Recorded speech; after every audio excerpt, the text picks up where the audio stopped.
Welcome back, everybody, to the Lag BaOmer special. Chag Sameach to everybody. Finally shaved my beard. Feel a little bit younger, but this is the Lag BaOmer special episode. We have a very special guest, as usual, who we wanted on the podcast last season, but for reasons beyond our control, we couldn't get him on. But this season, we were able to get him on, and he has a lot to talk about in regards to he does not live in Queens. He did not marry Bukharian, and he did not go to a Bukharian school. So we're gonna get there. We're gonna get there. But just a small introduction, please, to the guy that I grew up with next door. Yes. Hi, everybody. My name is Jonathan Borochov. People call me Jonny. That's what I go by. I grew up in Main Street, Flushing. I was Ari's next door neighbor. He used to play ball in the corner. I remember he had a rim. Like a rim attached to his brick porch, which was hilarious. And all of his cousins used to play intense, feet out, I remember. Before my knee injuries. Correct. Ari was actually amazing, by the way. I used to watch you play in the Y, whether it was on the great team or whatever team you were on. And I remember looking up to him. He wasn't the tallest. And you were amazing. Yeah, honestly, bro, stop. Stop talking about me. You were incredible. So anyways, I'm nervous, bro. Fast forward, I moved to Forest Hills when I was 8 years old. I went to YCQ. I'm pretty close with Abe and Avi, Avi's now on black. Abe was on black with me last season. One of my, they're more of my closest friends. I went to North Shore after that, and I went to Baruch College, and I married a Syrian girl. Funny enough, my older brother also married a Syrian girl. So the first time it happened, all these Bukharian men would go to my dad at shul. Oh, your son left you. Oh, that's okay with you. Your brother lives in Queens? He lives in Brooklyn. Brooklyn also. Yeah. Okay. And now I got married to a Syrian. My dad had to hear it again. Were you specifically looking for Syrian? I wasn't looking specifically for a Syrian girl. For some reason, I was always looking over the fence, though. I'll say that much. Okay. I don't know. I mean, I want to say I gave it a chance, but maybe I didn't. 1 second. So when did you have a period, like a lot of times, did you have a period where you started dating, or was it the type that you met your no, met your wife and then no, so I definitely went out on dates. You were set up. Yeah, for sure. Okay. And in the beginning you're like picky. No, she's not this enough, she's not that. But then you try and you end up going out. I went out with one Bukharian girl that was Israeli Bukharian. Because my family's more on the Israeli side, like we speak Hebrew at home and stuff like that. So I tried with one girl. It went all right, but for some reason with me, a date 2, 3, and I just, didn't go. fell out. Like it would start great. I'm excited, and then it just as fast as I was interested, as fast as it ended. But I met my wife in Aruba the day that Kobe Bryant died. Actually, I'll never forget. Yeah, I met her. We went out on a boat party. I met her. Didn't remember meeting her On a boat the day Kobe Bryant died. That was pre-COVID, right? January 26th, 2021. It was the year of COVID. The year that COVID happened. January 26, 20. Yeah, okay. Whatever. I met her that day. I didn't remember meeting her. And a few years later, someone tried to put us in touch. And I said no and she said no. And then all of a sudden I'm on my phone and I'm looking for something. And I search in my WhatsApp. I wrote MA, I guess. And I see Mary and it's her saved on my phone. I'm like, how do I have this girl's number? I never ever, And I went to my text and saw that I shot her a drunk text on that day. And then No way. vote with me. So That's hilarious. I just decided to shoot her a text and wasn't so excited for the date, which is the first time, you're not looking forward to something as much. Yes. I said my expectations low. We went on a date and 1 second. and hit it off. 1 second. This is a question more for your wife, but you're going to answer. So you sent her a drunk text. Sent her a drunk text. Okay. I told her to meet me at the back grad table. Okay. Did she meet you there? I guess not. No. Was there a response? No. No Yeah, response. probably passed 1 out second, after. because I just want to. No 1 second. I want to visualize this, and I want the people to. So there was no response, okay, and then you messaged her again, Years after. and then there was a response, Yes. and now you're married. Yes. That's pretty crazy. Like if I was her, Yes. the first message I got was a drunk text, and then, Yeah. you know what I'm saying? Did you know who you were when you texted her the second time? Yeah, I think she Oh, really? did because it wasn't the first time someone tried to set us up. So I think my text to okay. her was like, "Hey, I see anything above like above this hay or something like that?" And she wrote, "LOL, yeah," and then we kind of put the piece. Oh wow. Okay, so meaning she saw. Okay, he understood that it was. You understood the assignment. You know, yeah, exactly. Okay, very good. I'm It saying, went very well, and yeah, how long did you guys date for? 11 months. I proposed 11 months after our first date. Exactly 11 months. Yeah. So So you're recently married. I'm going on 3 years. Yeah, I have a kid and I have another on the way. Oh wow, Bishat Tova. Very nice. Okay, so 1 second. So we got into your dating marriage life. So what do you do for a living? I do real estate downtown in the Lower East Side is where I'm based. Residential real estate. It's actually nice. to have, like- Residential real estate on the Lower East Side. What is like? That's What does what your I'm day to day look like? So I will go to work. I have a schedule. I have like an assistant who basically tells me what my You have an assistant? Yeah, it gets busy by us in the summertime. Rentals go like it's just a lot of volume in business. It's rentals or it's I do rentals mainly. Okay. I have done a couple sales, but my focus is rentals. Okay. Volume. So I'll say this: rentals has been on fire since COVID. Like actually on fire. The prices are out of this planet. For all my Bukharians out there, honestly, there are Persian landlords that are buying residential real estate like crazy. I've been doing it for a long time. I didn't plan to do it for as long as I'm doing it, but thank God everything worked out and I got, cozy. But if you guys are looking to invest, I know it's whatever. People are looking at Reach out to Richie Rich. commercials. But yeah, no, there is a lot of opportunity right now in the residential sector in real estate, and all these Persian landlords are bringing business to the firm, and I'm just like, where are my Bukharians at? I don't know where. I don't know. What You work for a firm? There are two Persian guys, Robert Rahmani and Lou Adler. They are the broker / boss of the firm, and they do very well. How'd you get into real estate and not 47th Street? I went to college at Baruch, and during that time, all my friends went away for school, and I was like, oh my God, I'm gonna waste these years by when all my friends went, and left, left New York. I said, I'm not gonna waste this time. I'm gonna try and make money. So I started selling jewelry online. I used my dad's resources that are on the block.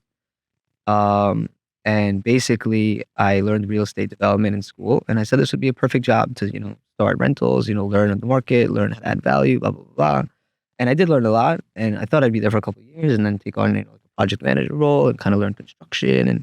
But it never really went that way. I got very cozy and I started seeing, money. And I was like, you know what? I can't leave this for a starter's, salary job. So I got cozy, I grew, and Was there at any point where your parents or your dad especially was just like, yo, come to 47th Street, we have an established business? no, the opposite.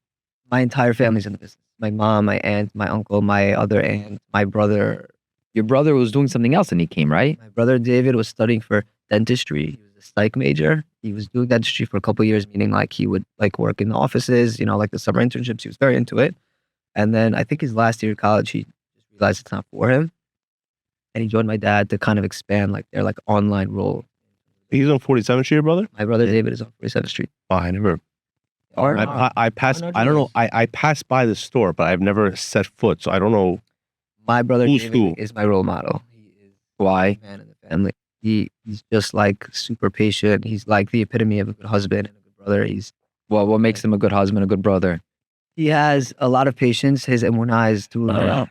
Like you look at the guy and how he takes on life and handles stress and everything that life throws at him. And it's just like, Where do you get that from? I don't know, honestly. Gotta be honest. I don't know. I think my parents were always working, and he was kind of like not the father figure at home, but he'd make sure like our homework was done and like Really? yeah, like Wow. for example, like Yaron and him, there's like a 15-year age gap. So literally, David was like his parent. That when he would come from school, he had a project. He'd like arts and crafts, something to work on. It was David.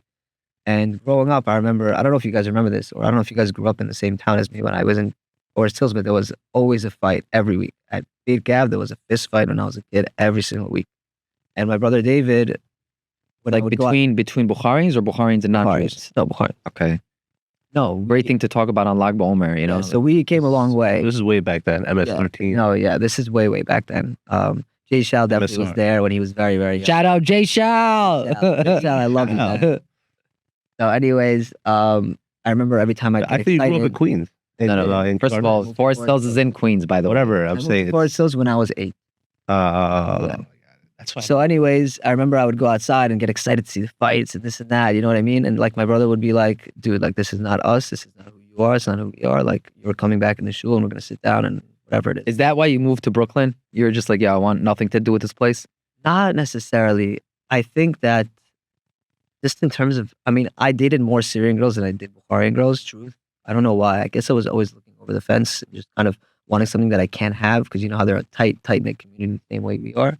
I guess that's Yeah, what's very- That's crazy that I'm saying that I'm sure her. I don't know if there was any pushback, but I there know was Syrians. I mean, not pushback, but there was doubt just because like us. you Yeah, know how- Syrians do not marry out. Syrians are very into Syria. Yeah, because think about it. When you want like a reference on someone, you have someone to call from like a Bukharian family. When you're Yeah. dealing with different communities, they're like, who do I call? How do I know? I'm sure your parents are also nervous on some level. Like they don't know. Yeah, listen, there are gems in every community, for sure. But the question is, who cut those gems?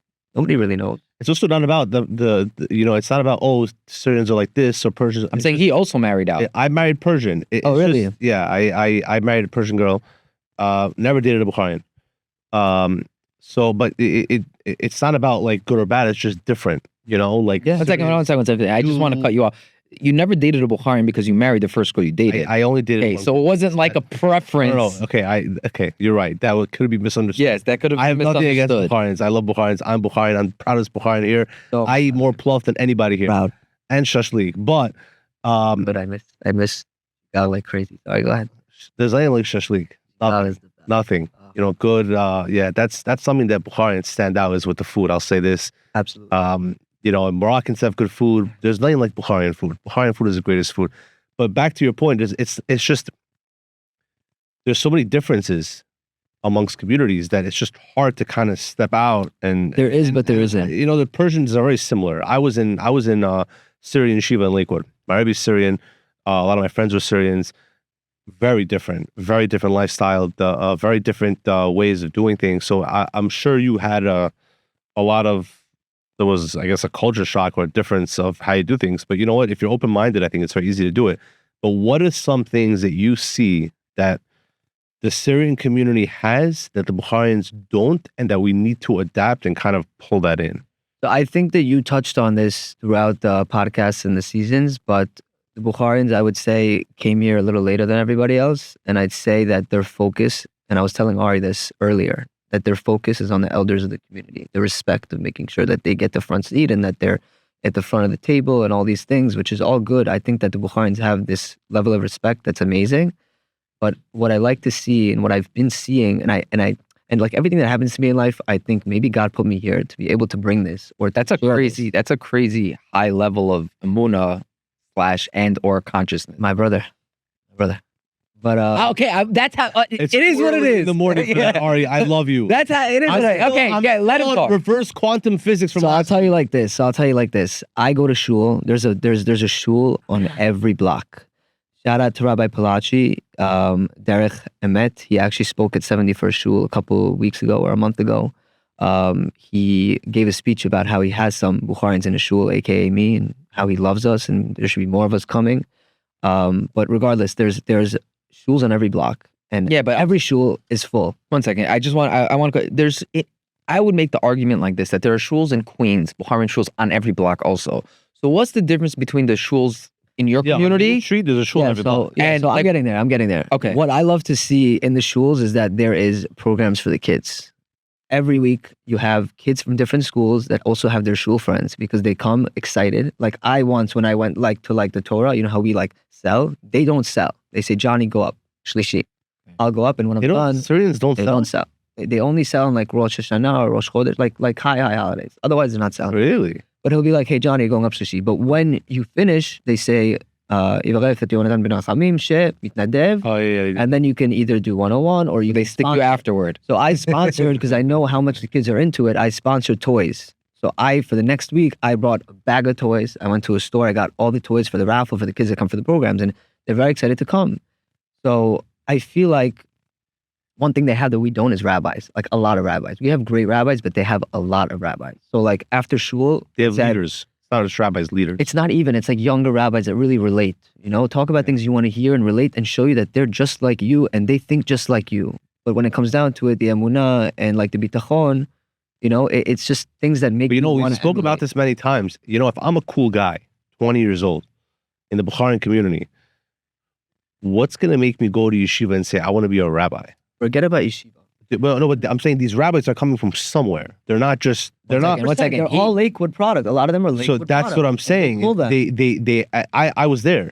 I was in the Syrian yeshiva in Lakewood, in Colo there, and I saw it. It was the level of, and a lot of cool guys. I was in a very cool yeshiva. A lot of cool guys there. Great at basketball. We had crazy games. I mean, it was great. And I just saw that, and I said, hey, you know what? For a Bukharian guy to come to a place like this is almost impossible. Yeah. You know what I mean? Because by us, it's like, you're not making money. Like, what's wrong with you? So my real issue is that not about the quantity. You're more or less putting emphasis on the quantity, right? I'm looking at it more of like, we have the quantity. The reason why it doesn't feel like we have the quantity is because in my opinion, the Rabbanim that we have we're not putting as a culture and as a kahila, as a congregation, we're not putting enough emphasis on making that connection. And like you said before, natural. I feel like it needs to be a natural. Yeah, but how does this connect? Like, what's your connection to your rabbi? How did you connect with him? I mean, as soon as I got to the shul, they see a new face, just like everybody else, they greet you, know, and I will make a joke that, the SY community accepted my application, whatever. Oh no. No, but I'm saying I want more than that. Meaning, okay, so you saw him. Okay, so now it takes more than one time of shaking his hand to establish. Would you say you have a connection with your rabbi? I would say so. Yeah. Okay, so how did that connection develop? Because he's young, and when he teaches, he laughs, and I mean every rabbi does, but it's just a form of relating to you. Like there's this Rabbi Joey Haber, and every week he releases a new, and to me it's like I'm watching like a TV show. Yeah, I really enjoy listening to him. Okay, and one of the things I love about him is just how he relates to you. Every single week he talks about something that happened to him and how if that was happening to me, how would I react? The guy's dealing with it on a high level, and he's busy, and he's so busy, busier than us three combined. And it's just the way they go about life is like, it's really like an inspiring thing. And I'm seeing so also I just wanted to add, he was talking about, Lakewood Yeshiva, the cool guys in Brooklyn are learning every night. Like the cool guys that you're talking about that are good at basketball, like amazing. They're learning every night. They have a chavruta. It's respected, yeah. Every night. It's just a part of their routine. And I'm not saying Joey Haber's son-in-law was in my yeshiva. Great guy, breakdancing, great at ball. He's a chazan, great kid, cool kid. Everyone loves him. It's just well put together. Nice suit, but great serious guy, great learning guy. And you come back to the community. No, but this has to do with what you're saying, because you know what? Whenever you want to build a relationship with a rabbi, like a friend, you have to be on the same wavelength. It has to be a reach. 1 second. Yes, there is a wavelength. You understand what I'm saying? 1 second. You're right. There is a wavelength, but we have. Okay, 1 second. Let me build from the bottom. Okay, we have a lot of rabbanim. We have a lot of rabbanim. Okay, so we have. Let's theoretically say we have a wavelength for every guy. So now the problem is, okay, so how do we get these guys to show up? How do we get these guys to create a connection with the rabbanim? Okay, coming to shul once a week. I don't agree with that. 1 second. Okay, so 1 second. You can agree to disagree, but just know you're wrong. So now how do we get those guys to connect to the rabbanim? So now coming to shul once a week for Shabbat and shaking the rabbi's hand after davening is not going to create a connection, right? So now there needs to be more exposure, learning programs, chavrusas, shiurim, stuff like that. That creates more of a connection where, okay, like you said, Rabbi Joey Haber, if let's say he didn't give a shiur, would you have anything to do with him? No. But now you listen to shiur, like, oh, this rabbi's good. There's a learning program. Maybe he inspired you to start learning in his base measures. I don't know if you learn every morning, but that started to recently. Okay, that's actually perfect. Why? I would say Brooklyn made it. They really make it easy to be on your game with how close the shuls are. So in the morning I go to minyan at 7:45. We finish at 8:25. Downstairs breakfast. You make yourself a sandwich, and then you come upstairs, and we learn from 8:30 to 9:15 per se. And how did you connect to that shul, and how did you start? At first, so my brother doesn't like that wasn't his primary shul. So he told me, he said, when I moved here and I got married, he said I hopped around shuls to find my what fits for him. Spoke to me, yeah, right. What was for me. Finding his wavelength. Yes. Okay. So he found a different shul, and when I went to his shul, but I also hopped around in the morning and kind of just. And I liked this shul first. The first reason why was because they were fast. They prayed fast. Okay. It was perfect for me. Like I can, I was keeping up. I got to go to work, whatever. It just worked out. And then it ended up being that there's a young crowd, guys that are like between the ages of 30 and low 40s around us. And, it I don't know, kept me on. It was closest to my house. It was fast, and Okay, so that's what brought you to the shul. Fine, you go there because of convenience. Okay, but now you have a connection to the Correct. place. So And- what created the connection? you know what? I think what really created it was this Rabbi Palachi. I didn't realize that he's a big deal, but And what made you realize he was? so Because I'm leading you somewhere. yeah. So whenever I started hearing him speaking on all these podcasts, or not even podcasts, but giving shurim, he's like one of those people that's like on like Torah Or anytime. yeah. So I didn't realize that he's so young, but he's also so cool and he's so wise, and the guy really relates to you. And when I realized that he's a big deal and he gives me the time of day, I'm like, yo, this is How awesome. do you feel like he gives you the time of day? Every time I walk in, a big smile, a hello, he'll stand Warmth. up like out of his seat. Yeah, he has a lot of warmth. So I'm just like, he's a big deal, and he's making himself like small. Humble. Yeah, for a guy that just stepped into his community, and I thought this community was tight knit. And look at this guy; he's a big deal, and he's doing the complete opposite of what I might have feared was waiting for me. And You know what I'm that, saying? and because of that level of respect he gave you, like respect is a hard word to say, or a rabbi to whatever, but Relevant, sure. that Basic respect, warmth, I mean. that warmth that he gave you because of that Yeah. ultimately led you. You weren't learning in the morning, No. so you felt slowly by he slowly. would How say did like, that? John, like let's learn. He would ask you. Yeah, let's He would learn. ask you to learn with you, like one on one. Yeah, so he's a busy guy. Also, That's the difference. so No, he's a hold on busy second. guy. I agree. You're making a point. I'm making I the know point. No, you're not making the point. You're I'm making a the point. Let me finish. Jackie, don't argue with me. You're making a point, and you're saying that, you know what? We need warmth from rabbis. We need not only that, you're making another point, which is very important, which we have to talk about this also. There needs to be a sense of a community in a shul, meaning that the kids can go here. There's a shira for women. There's a certain level of like, I don't know how to say this, but it's a community, for lack of a better word, a community. The shul is a community. So yes, you're in Queens, Garden Hills, whatever it is. The second you get inside the shul, you're in a community of your own. Yes. You're in your own realm, and everyone can relate and talk and share and this and that. But at the same time, while all those points are true, the community has to be the right community for you.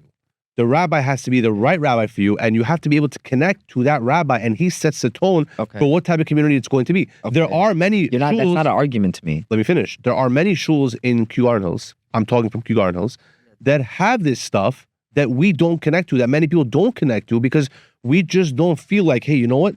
This is something that gets me, and that I belong, and that the rabbi and the kehillah are all on one wavelength. We don't feel that. Many people don't feel that when they go to shul. So therefore, they don't buy in. So they come once a week, they come once a day, they shul hop. You know what I'm saying? So yes, you have to have both. It has to be, hey, this is my wavelength, but also there's a community and there's the warmth. If you only have one and not the other, it's just not going to Okay, click. so obviously, It's as simple as we need more soldiers. We need more rabbis. There's not enough rabbis to cater to all these kids. We have a lot of kids. In the I think community. exactly. By And- by doing that, we need more Friends are development. then they'll do it. so I happen to disagree with both of you. I think we have the personnel. Meaning, I think we have the rabbis in terms of quantity. Quantity, But I yes. think- Quality, we don't have. We need better okay, development. so that's not what he's saying. He's saying it's a quantity problem. I'm I saying don't it's know. not a quantity No, problem. I'm it's- saying we have the a lot of rabbanim. rabbis. We I have see a lot of so rabbis. we have them, but Sure. but my point is that I'm really trying to get out is that I would like to see. Listen, I learned in the mirror, I learned here, I learned all over the place. All right, so I from seeing what other kehillas do and what other congregations do, and you hit the nail on the head. The rabbi can come over to you, and you're not a person in the community. You're not in their community, right? And he can come over to you and be like, "Hey, Johnny, let's learn, let's do this." And he's a very busy guy, and he's a guy who has a lot on his plate or whatever. But the fact that he gives you that warmth and gives you that time of day, and now you went from learning, not learning, Yeah, like how to can now you say learn. no? How can you say no to somebody like that? And now because of that you learn, because of that draw in, and Yeah. you trust him, and you feel truth- connected. Truth, I also just want to say this. You never walk into learning and come out feeling less. No. Anything you learn, yes. When you learn, you come out, you feel good. You feel good. Unless you're learning halacha and you realize you're doing your whole life wrong. Yes. No, but even then, you feel. I'm joking. I'm joking. Like even a shiur, like you feel good about it, and it might wear off, and you forget the feeling, and then you don't run back to it. But if you're doing it consistently, it kind of becomes a part of your day in a way where like you feel like you're off to a good start, and the day's gonna go well. Yeah. Yes. So how do we change this? Back to the question. How do we I'll give you guys something that I like that we started doing in Forest Hills, Queens. Every Saturday at Mincha between Sudash Rashid. You know, it's very interesting. I just want to nitpick at your words for a second. Yeah. You said something that we do that I like, and then you said Forest Hills and now Brooklyn. Correct. So you still identify. I'm a proud Bukharian. One second. No, but we started off this podcast kind of putting you in this light, and then you secretly were like, no. honestly, I'm he's a still here, bro. in Brooklyn. He's like, he said it himself. They treat him nicely because he's not part of. But like I played in basketball leagues heart. there in college. Like I went to college with a lot of these kids, and like I played in basketball leagues like in Deal. So like it's not like I was walking in and not knowing anybody. But yeah, when you're not that, Do you see yourself ever moving back to Queens? That's a really tough question. I'll be honest, I don't think so. Ooh. What animal would you be? How do you live in Brooklyn, bro? Like, Check it out. I know Brooklyn. I know Queens and Brooklyn. I've been there for Shabbat. I've been there for Shabbat. I went to my friends' weddings and this. I've been there. In Syrian shows, been there many times. All I'm saying, Brooklyn is a zoo. I think you're too far from the mic. I do with the community. It's just Brooklyn. It's just a traffic. And location, yes. The location and real estate are tough, but I recently become a father, and clarity has never hit me harder. And it's all about my kids. And I want the best for my kids. And I'm weighing out that I have the opportunity to raise my kids in a community that's really developed. And I like the way the kids are brought up, you know, like my brother's kids. You should see how they speak on Friday night. They come, they literally give like a dvar Torah on what they learned. And like, I don't know, they're just the way they read. They say like Bekat, like my niece is 8 now. She says like Bekat Hamazon perfectly. Like, listen, I'm not saying they're better than us. I'm just saying as a father, I'm in a position to make a decision for Shalom Bayit, because that's where she grew up, where we live a block from her mom and dad. So like in terms of help with the kids, it's already perfect, you know? And then I'm a guy. Is it easier for a guy to blend in or a girl to blend into a community? If I'm gonna bring my wife to Forest Hills, much more difficult, yeah. Where does she start? You know what I'm saying? I play ball, I learn. You know, there's already outlets for me. And on top of that, the schools are great. You know, the people are great. Will I maybe realize later on, wow, I feel like a nobody here. I don't get the same respect as I get? Maybe, but it's not about me anymore. It's about my kids, honestly. So you were saying, you were about to, before I cut you off, you were saying about the community in terms of... Yes, so between Sudash Rashid and Aravit, big shout out to Israel Yunatanov. This is Jason Yunatanov's brother, Benny Yunatanov's son, for anyone who knows. He just got married. We sit down with him. I think there's Eliyahu Elishav sits with us. A bunch of guys sit, and he is flawless. He gives us a really nice breakdown. He gives us an issue of what happened in this week's parasha, and then he goes around the circle, and everyone will share something they learned that week relating to the parasha or not. And it's a friendly circle. Everyone's excited for it. Like, I'm sad that I only get to do it bi-weekly, but I go there, I sit down, we learn for half an hour to 40 minutes. And it's amazing. Everyone participates. Everybody. And he says, if you don't have anything to say, you could say like a Shabbat Shalom, and we move on. If you don't have anything prepared, there's a sense of connection. He's young. He's young. He's relatable. He is awesome, and he speaks.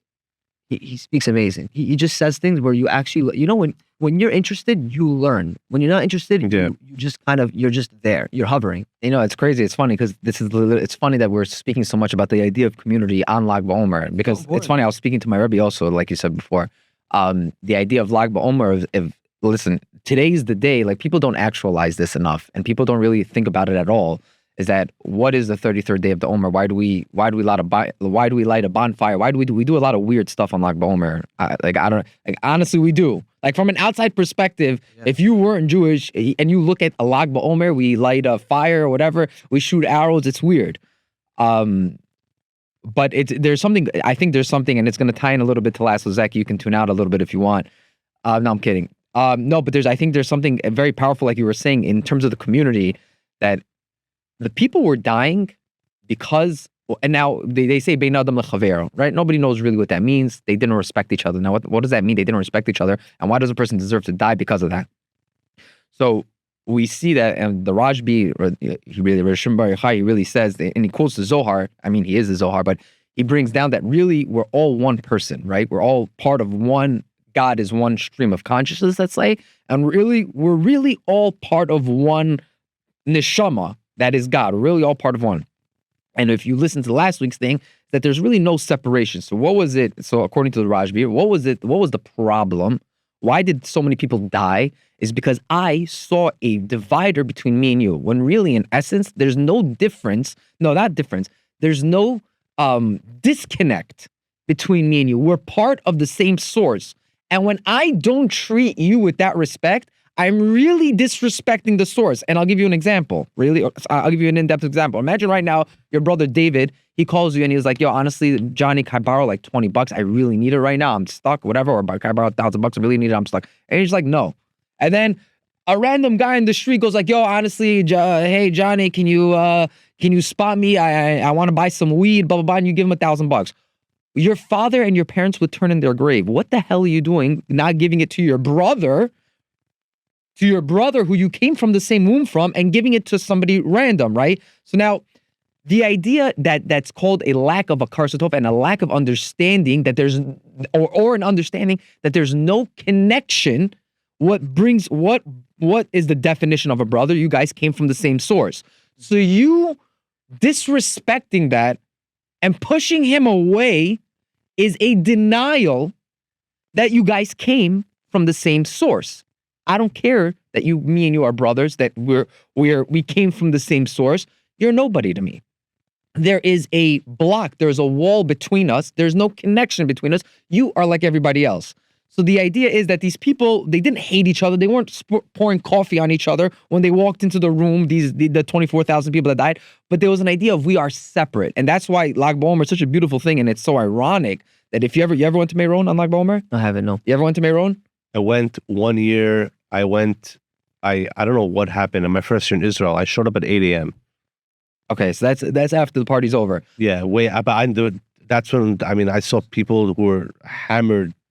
I saw a guy dancing on a broken leg. Okay, so it was the worst thing in the world. So he kept everyone falling, screaming, and then jumping back up, and then everyone has to go one time to Lag BaOmer, to Meron on Lag BaOmer, and you're going to see something that you never saw in your life. Okay, you're going to see a concoction and a conglomerate of every single type of Jew. The one with tattoos, the one with payas, the Bukharian, the Ashkenaz, the Syrian, the Sephardi, the not yet Jewish one, the ultra-religious Orthodox one, the one who hates Haredim, the one who, they're all coming. Everyone's there. They all come under one roof. And that's the irony of it, is that Lag BaOmer is supposed to be a symbol. And that's why we light a fire, according to the Zohar.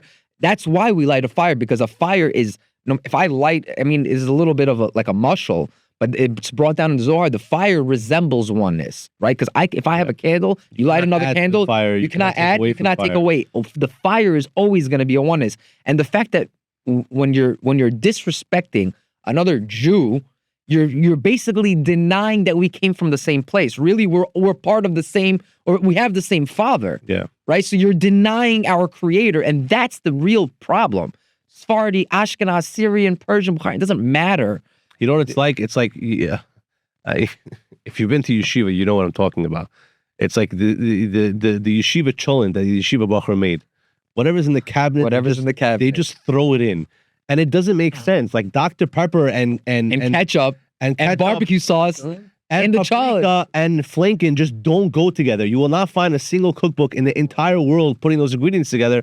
But when everyone sits down on Shabbos day to eat, everyone's like, "Yo, this tastes great." Like it doesn't go, but it just goes, like everyone's stupidity kind of comes together and makes something beautiful. And that's what we have as a nation. There's so many different sects. Like Ari said, it's crazy. Meron, everyone is there. Every single, you can subcategorize people there into probably 1,000 different categories. Just in where they are and we're all connected, and everybody comes, and we all have that connection. And it's interesting. I asked my Rebbe, who's it was like a makubal, whatever. So I asked him about this quantum entanglement theory. Right? Here we go. One second. I'm not going to get into the quantum entanglement theory, but I just asked him, like, listen, is there, huh? Go ahead. Is there a source for it? Like, is it related to Kabbalah and stuff like that? And he's like, it's actually like a foundation, a yesod in Kabbalah, that there's that time and space is just an illusion, and that we're all part of one neshama and blah blah blah, whatever it is. So I thought that was very interesting, that we're really all one,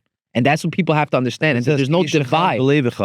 Yeah, no, that's literal. The way we treat each other also is extremely, extremely important, because you're asking God to treat you a certain way, to give you certain things and light up your world. But you can go ahead and with your mouth really embarrass somebody or really make their world dark, and it just takes a second. So I think that this also speaks volumes to the day that we're in right now, and how all these students died. From what I heard or learned, is that because of the way they spoke to each other, how they put each other down. I think it's super important, especially when we're in like a basketball setting. Preach. I think Ami is such a good step in the right direction, guys. And I was waiting for you to ask me this. You haven't. I think we're going to go to the rankings soon, so I want to just bring it up. But what does Ami mean to me? I think it's an You're opportunity. doing my job for me. I literally think it's an opportunity for us to take the best step in the right direction. I think that and you guys have said this in the past, our fathers, our grandfathers did theirs. They did their job. There's no pointing at them now. Now we have to take the baton. I think we're old enough. We're all working. And really Hashem gives to those that do right with the money. And I think Richie, Elon, whoever else is involved in this, I think they're doing an amazing job. I think they're giving us an opportunity. And I want to make a reference here. When you're invited to a wedding, right? You can have a wedding they spent so much money on it. So like Ami, there's so much money going into it. He's looking at, plans. He shared plans of how beautiful it's going to be. What makes a wedding awesome though? Is it the props, the like rolling, like cigars on the side, the stations? It's really the people that attend the wedding that make it a memorable wedding. So we have something really incredible that we can build here. And we have kids looking at us every game. I have my nieces and nephews in Brooklyn that beg their parents to stay up to watch our games. No way. Yeah, it's beautiful. Like there was once, I think it was last season, when either we beat Green or the game before that. Sorry.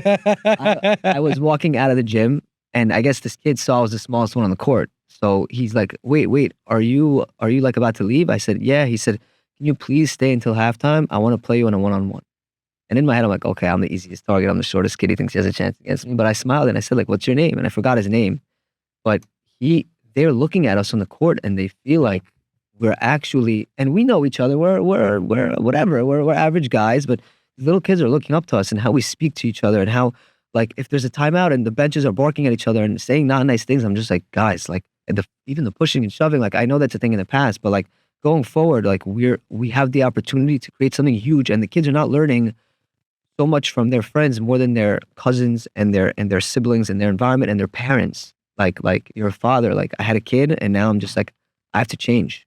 I have to work on myself. I mean, you're a good guy as it is, but I hear you. Doesn't matter. Everybody inside has their demons. And like you said, boredom is the devil's playground. Like your mind, based on what you're doing, seeing, talking, like your environment is what shapes you. And I'm just like, wow, like I don't want to make excuses for myself anymore. I have a kid that's growing up and he's literally looking at me every single morning on how I'm behaving, how I'm acting. And I'm just like, I have to be better. A lot of accountability. Yeah, I think everybody should have it. We're doing, Ami is, I think, really the most beautiful thing I've seen in the Bukharian community in terms of our generation getting together, trusting where the money's going.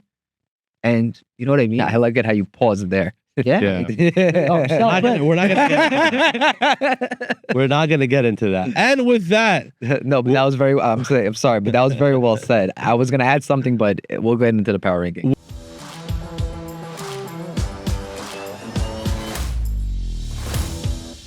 With that, we're going to get into the power rankings. Week number 2 is officially over. Before we get to the rankings, again, we're going to go with Player of the Week.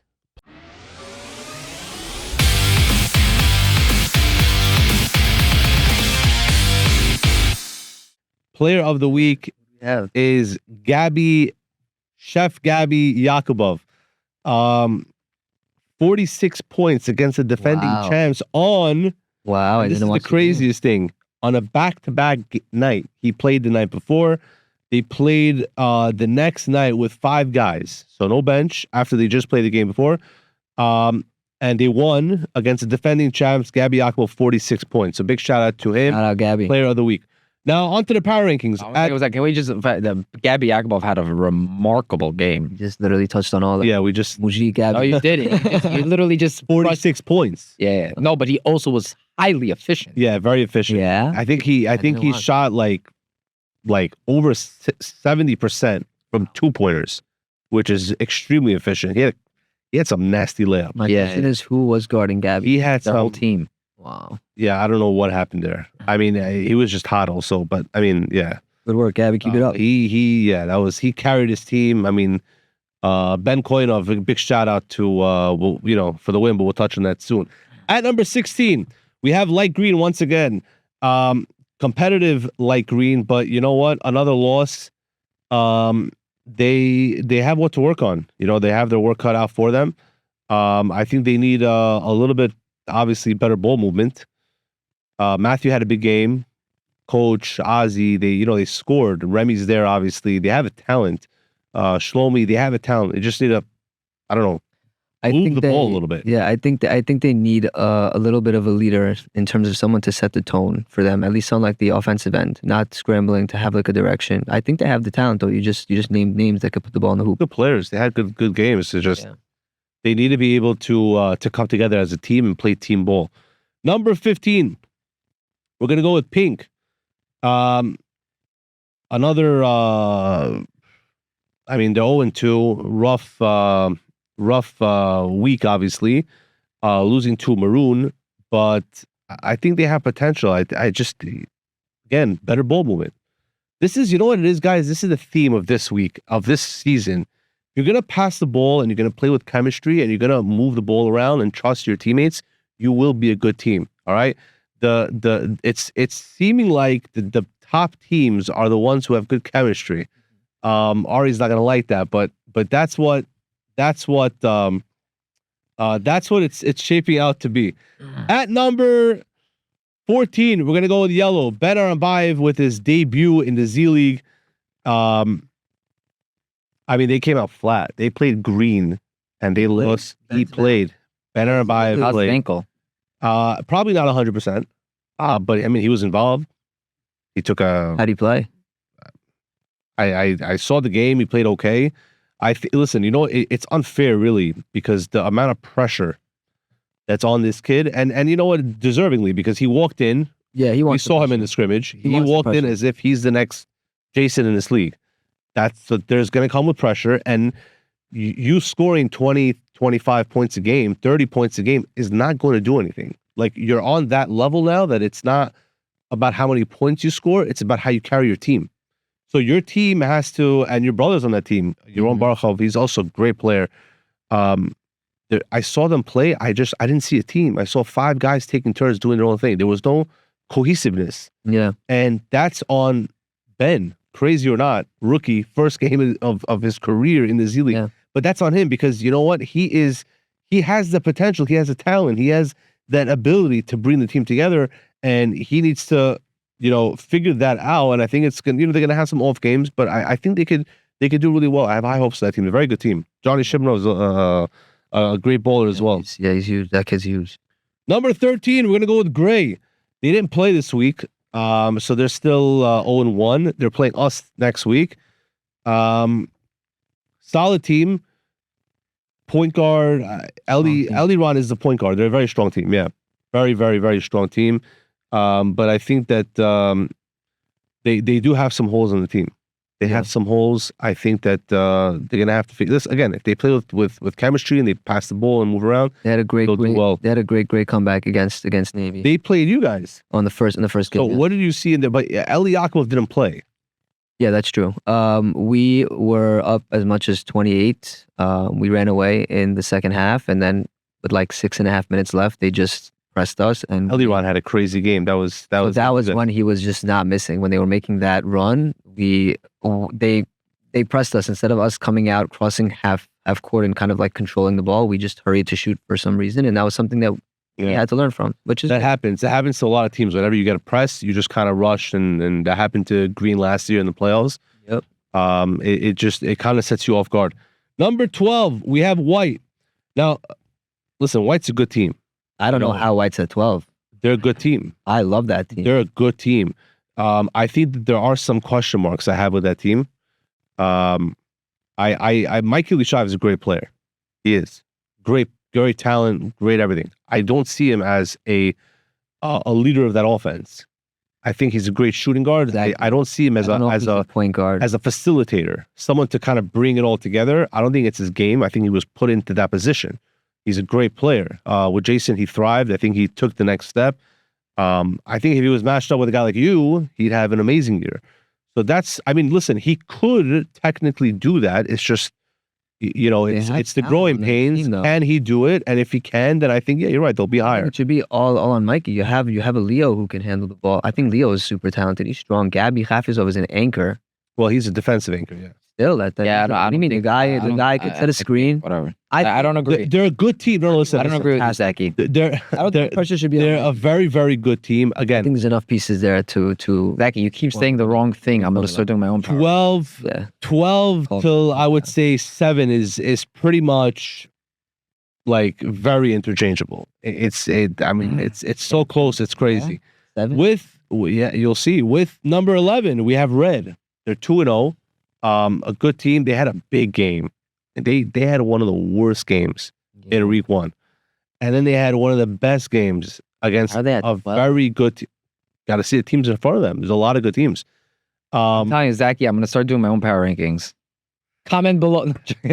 I'll set you up with Avi Rubinov, Coach Avi, and Ari with your analysis on my rankings and your disagreements and whatever you guys decide to do. But the bottom line is, we have number 11. We have Red.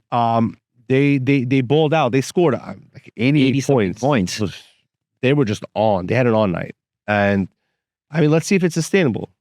Right? It's one game, so I want to see a little more out of them. If we do see that, then yeah, they'll go up. Number 10, we have Green, former Ari color, Gabi Yakubov. 2 wins this week. Ben Koinov, congratulations, my former teammate on Orange, with the leadership to take his team to 2-1. They won both games this week. But I mean, listen, you know what it is when you have ball dominant stars. When it works, it works. When it doesn't, yeah, you're in trouble. This week it worked. Last week it didn't work. So they're at 10. Until they show us that it's going to work more than it doesn't work, they're going to be at number 10. Who did they play this week? They played Teal. They beat Teal. That was a 46 point by Gabby, and they beat Yellow. Fantastic. Oh, got it. Okay. Yellow was whatever. They had good games. They played well. Had a great game against Teal. Teal's a good team. Teal's a good team. I mean, they won the championship. You don't. Yeah, we didn't get to see them, unfortunately. At number 9, we have Maroon. Are they as talented as white as they are? They as talented as red, as green? No, but they have chemistry. I don't think you can count out Maroon ever. They've been playing together since I was 4'4". Like since I was playing with them, I've been playing with these guys forever. They know how to play ball. They know exactly. They have Together. chemistry. They know how to play ball. Yeah. And they have Rabbi Zeno also. I like Rabbi Zeno on that team a lot if they utilize him correctly. I think he can be a high-low threat with Nicky. Nicky has good vision. I think he's a good fit for that team if they figure that out. Yeah, he plays better when he's a 5 than when he's a 4. Yeah. Because when he's a 5, he's a big guy. You're talking about Rabbi Zeno. Yeah, when he's under the hoop, Nick's a great 4. So he's a great 5. Yeah. It works very well I think together. that could be a 4 or 5. If you don't play smart against Maroon, you're gonna lose. Yeah. You can't rely on talent because they're playing Yeah. smart. They're playing at a high level. They're Yeah. gonna press you in zone. They're gonna win the game. No, they're very good. Number 8, we have Gold.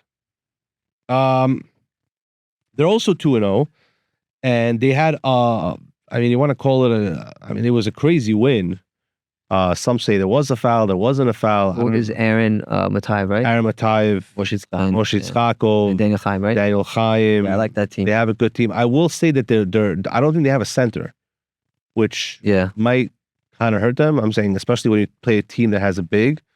Like if they're gonna play purple, Abe Kandahorov is gonna feast on rebounds and stuff like that. So I think that's something that's holding them back a little bit. Let's see if they can kind of figure that out. Number 7, we have Black, your former team. There's a lot to discuss right now. And I said this last week. The biggest winners of week 1 were all the ex-Black players because we thought that, hey, it's Jason, and then he has a bunch of these like winged players who are like whatever, kind of like holding the fort, and Looks like Jonny has a lot to say. I will say so this. yeah. What You can't take away from Jason. It was such a joy to play with the kid. He moves so well without the ball. He just makes the game fun to watch. Like I found myself when he was making a move, instead of moving around without the basketball in my hands, I was just watching him go up for like a shot and just admiring. Like me and my dad were actually laughing. He was saying how he reminds him, it's not a deer, but like a baby deer, like a Bambi. The way he dribbles, how it's the way he gallops with the ball. It looks like it fit. I don't know. Jason it made my life so much easier. And this season, I think I have more of a role in terms of bringing a little more offensive capability. Even though we have the pieces, I think I need to do more. not just bring up the ball and pass it, like you have to do more. And Like I was very passive against you guys the last the last game because we have the talent. And for me, I just want to move the ball and make our team get the right shot, make the right play, and everyone's confidence kind of grow, and we move in the right, in good habits to kind of move forward. So what do you think about Black this season? I don't necessarily agree with how Jason drafted. Jason's strategy was he has shooters ready to knock down. He has I call them like the archers. I think I made that joke when I was in the chat briefly. But I think he drafted a team that will get him out of like a situation where he's doubled or tripled and he can just swing it Do to you his think they guys. belong at 7, or do you think they should be higher or lower? I don't think they proved anything yet. Jason is amazing. He's a star, but it's a team game, and let them prove it and let them climb the ranks just like everybody else. And I think Jason would appreciate that. I think Jason is fine with that. I don't think he has an issue with you ranking him anywhere. That's fair. That's fair. Yeah, Jason's a bit of a league. But we have a group chat still running from last season. We talk on it more than my current group chat. We're all still close. We all still reminisce. It's hilarious. But I love Black, and I think that if we beat you guys last year, we'd go for a repeat in this season as well. Yeah, you guys would have beat Teal. I think we were scary. You guys were probably the best team that was assembled in the current modern C League. Tier 6, 8 passed through as a tier 6. What do you think would be better than that team? Of the blue stack. Oh yeah, blue stack team. You're right. That's the best. Blue stack team was the best team. It was Gabiak, Nathan Yohananov, Mishpatov, Yakov Chaimov, and Moshe Borochov setting hard screens for all 4 of those players. I think that we'd be all right against them. No, that team was scary. That team was wild. At number 6, we have Orange. Yours truly. I did not grade myself. Don't complain. We have our guest, Jonny Borochov, grading us. Why do you think we're number 6? We just played each other. We beat you. So what do you think? The question about your team is going to be if you guys can be healthy. I actually had a ride home with Tom the night that we lost to you, and he said it's good to be won because otherwise I wouldn't be taking you home. Tom's a sweetheart, by the way. We had a great ride home. I think people don't get Tom. Tom's sarcastic. He's very sarcastic, and he's a very funny guy. And I see it on the chat, and I keep telling him, Tom, shut up. They just don't get you. They don't get it. The chat and in person is 2 different things. Everybody. Tom is not that. He's not that malicious trash talker. He's having fun with it. Yeah. Jay Shao is my favorite guard in this league. I tell him every time I'm even playing him, I'm like, bro, you got to shoot more. You got to do more. You got to be more aggressive. When he drives in, when he drove in on us, good things happen. Yeah. When he had open shots in the baseline, he knocked them down. He makes the right pass. He's so strong. I think you guys have one of the best guards in the league. I think how he feeds Tom and connects with Tom is big. Put them at 6. Because for me, the X factor on this team is Ari. Ari, first of all, Nathan, shout out Nathan. Had a great game against us. He didn't play scared. Nathan had a finished great layups at the buzzer. The shot clock buzzer. I think the shot clock expired, but the game, whatever. I mean, it doesn't matter. It did feel like more than 4. We had 4 seconds. Yeah, it felt like more than 4 seconds. But when I looked up at the clock, there were 4 seconds had gone by. So I don't know what happened. The game is that close. It's one shot. Then you can't blame anything. You can't make those excuses. But I'll say I like how Ari. I don't know if you know this about Ari yet, and I played with him a bunch. He moves well without the ball, very well. He's a good give and go. We used to play with him when he was 16, 17. Yeah, so when he was in his prime. He's my cousin. Yeah, he's our cousin. Oh yeah, yeah. So I'm saying if he continues to play the way he did against us, where he asserts himself without the ball in his hands, because Jay Shao is the floor guy that has the ball. I think that if Ari compliments him, he will give you guys another dynamic that you we need them at 6. Because right now, I think that they're not the healthiest, and I'm not really scared of them. I'm not scared of Orange. I respectfully disagree. I mean, we were missing. We haven't played one scrimmage game or anything as a full team. We've yet to do that, and we played 3 scrimmages. It's just the injury bug hit us hard. Paltiel, unfortunate injury. It's just like, you're right. It's the injury bug. I hope it goes away because I would like to play with my boys, but that's just what it is. At number 5. We have blue. This is regular blue, which is Ilan Shamsiev's team, Nate Yohanano's team. They had a big drop. They lost to red. They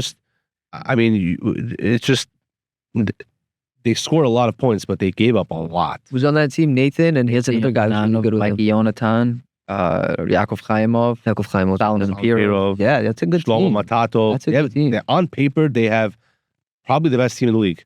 They have an amazing team. I did say this. One small weakness that they have is they don't have a center.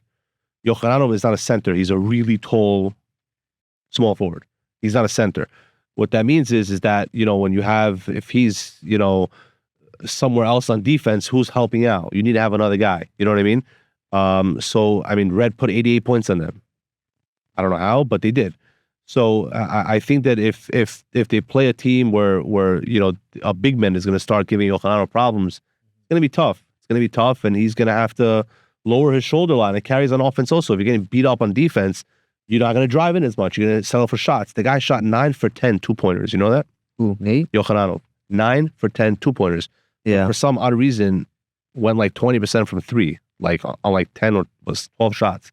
So, I mean, I think that team is going to get better as the weeks go on. I agree. And I also think Nate gets more serious as the season gets more towards playoffs. So I'm not worried about Blue at all. I mean, actually, the past 2 years, they started off hot and they actually I don't collapsed. think so. Last season, they crawled into the playoffs at the end. They were a low seed and they went all the way to the semi. Well, they started off high. They won the first few games. Then they started losing. Dropped. They had a big But drop. towards playoffs, I think When they were on purple, they started out 5-2, and then they barely got into the playoffs. On a ton left. Yeah, But it's whatever. good I'm memory. saying, I'm just the past 2 years, we've seen Yohananov kind of blow up, and then his team's just kind of. So I don't know what's going to happen this year. I hope not, but that's what that. Now I like his team. we have the top 4 teams. The current theme of the top 4 teams and why they're top 4 is obviously talent, potential, but also coaching. In this year, I don't see a juggernaut. I don't see a team that's like, oh my God, we're playing them. What do we do? Like when teams played like black, team. we played you guys. We were like, okay, what are we going to do? What are we going to expect? We have to kind of scheme something. When we played green of last year, same situation. We had to figure something out. There were certain teams that were scary. I don't see that this year.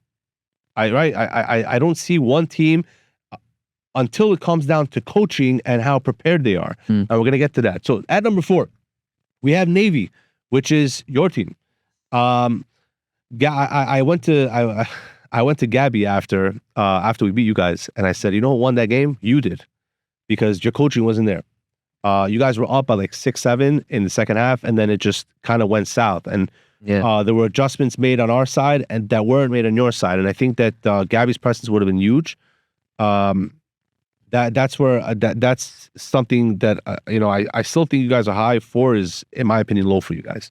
And I will say this also: David Italov had a very he had an off night. I don't know what it was. He had an off night, and I'm saying this to out of praise of him because I believe that he's actually so do we. a much better player. And I think you guys as a team have to make sure that he plays 100%. If he does, you guys will not lose games. Yeah. He is nasty. You cannot play zone against him because he hits every shot he takes from the elbow. Shout out, David. I want to say that this was not premeditated at all. We didn't have this conversation, but this is exactly the conversations we have with David, that our success is through his decisions and his spots that he chooses on the floor. Yeah, he had an off Easy night. for him. Yeah, but listen, you guys are big down low. We came late. It was an early game. We didn't warm up. I missed every layup. I think you blocked me a couple times.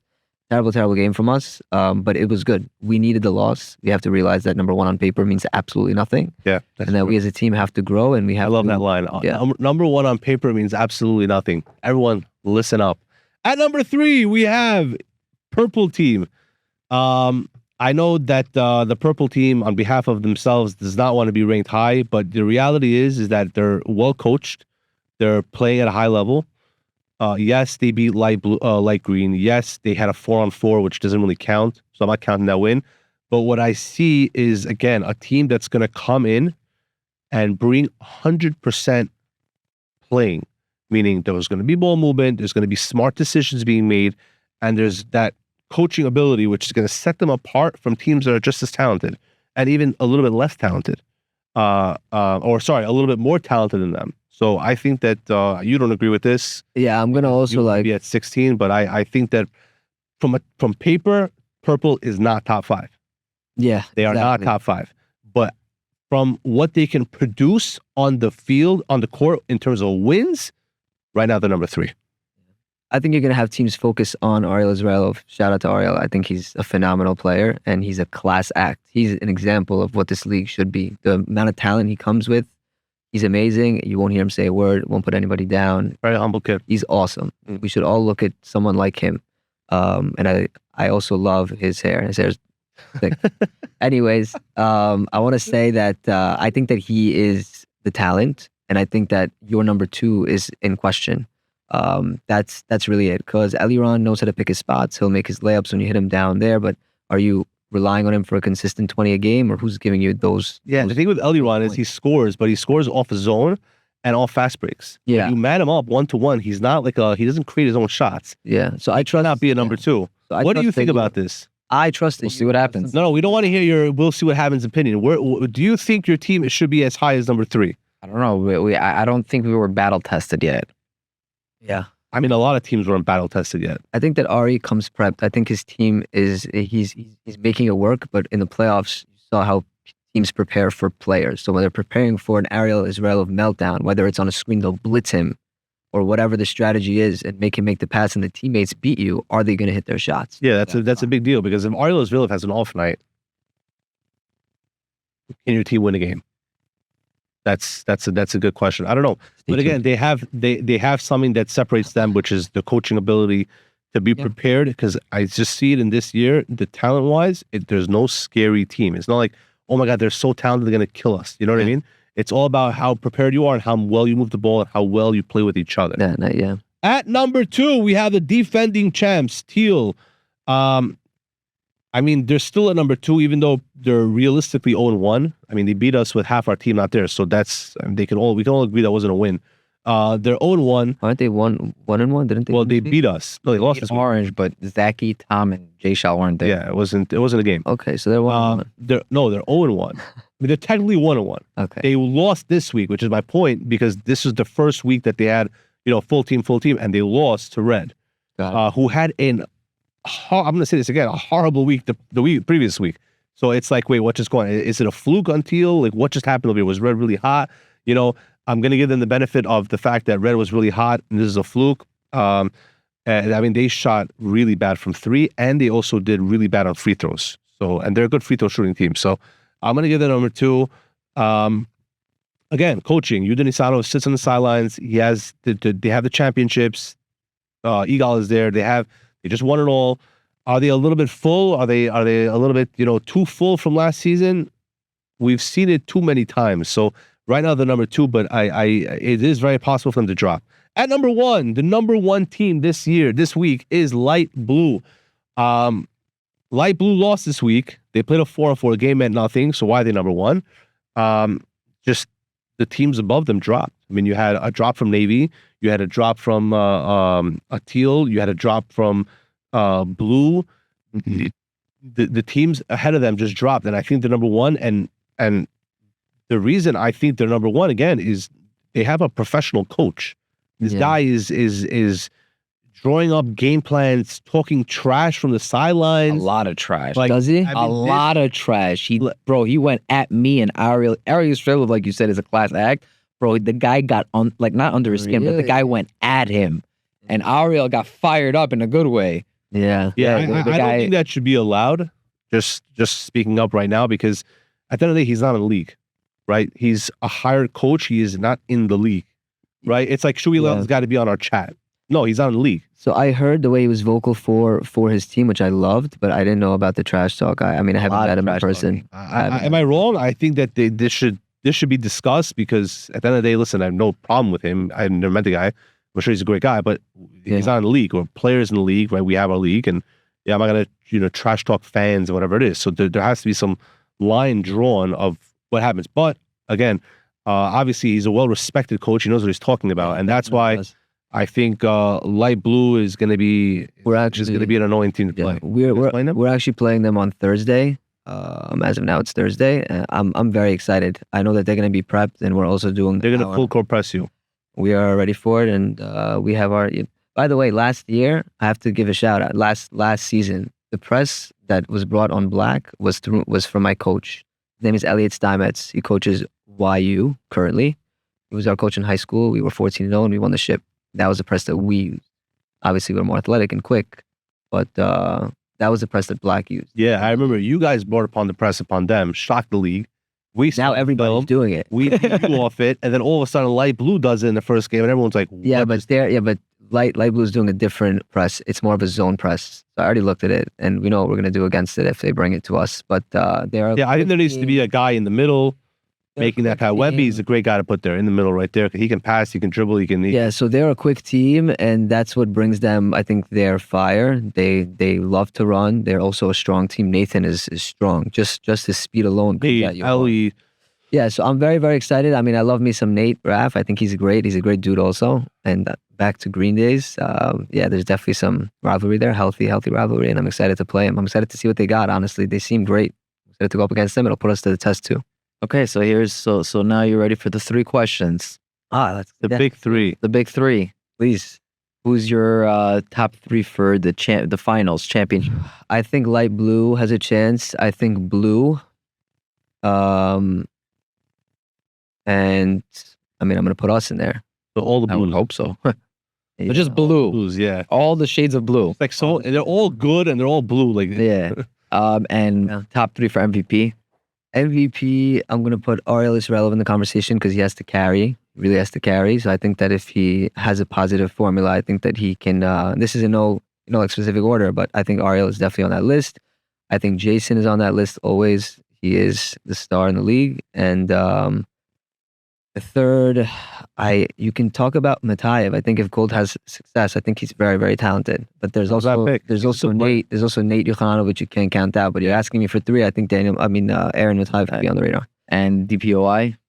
DPOY, you have Gabi Hafizov is great. Danny Yusupov seems to be a trend also. He plays great D, game in, game out. I'll put myself on that list, I guess. I don't think I'm a star, like defensive player. I just think I know. you're a pesky one-on-one guy. Last season, I called you the showstopper. Listen, I know that people have their strengths, and all I do is just try to make it hard on them, not let them score the way they want to score. Score me like a different way. If you can, great. But And then one last question before we end. If you were an animal, what animal would you be? actually, Yeah. I'm probably a wolf. Why? I just think they're super strong, cool, quick, and they're good looking. Wolves, no? Is that the first animal you've heard? Yeah. Like a first wolf? Yeah. It's always a lion or a tiger? Yeah. Because I'd be okay in the winters also. I hate winter. So if I could be a wolf. Adaptable. Yeah. All right. Well, that's our Lag BaOmer podcast, guys.